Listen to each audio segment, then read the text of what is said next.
Teka muna mga kapatid, magnilay muna tayo.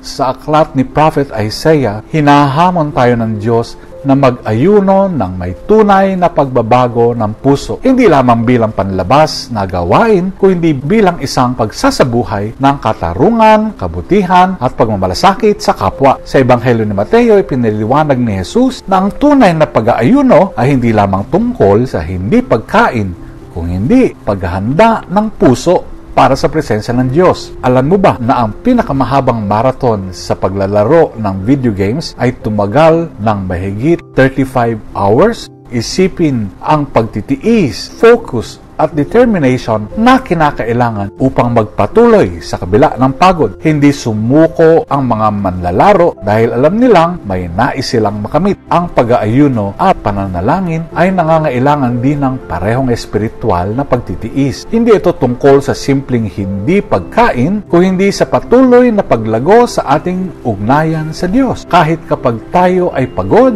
abala o pinanghihinaan ng loob, marami ang nag-aayuno ngunit nananatiling walang malasakit, makasarili o hindi makatarungan sa kapwa. Ngunit ayon kay Isaiah, ang tunay na pag-aayuno ay nagpapalaya sa inaapi, pagbabahagi sa mga nangangailangan at tunay na pag-ibig sa kapwa. Gaya ng mga manlalarong nagtitiis ng 35 hours, tinatawag tayong magpatuloy sa ating espiritual na disiplina.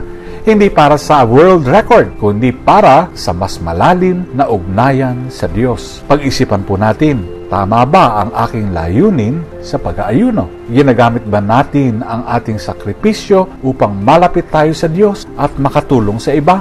Naway maging higit pa sa pagtitiis ang ating pag-aayuno. Ito nawa ay magbago ng ating puso at maglapit sa atin kay Kristo. Amen.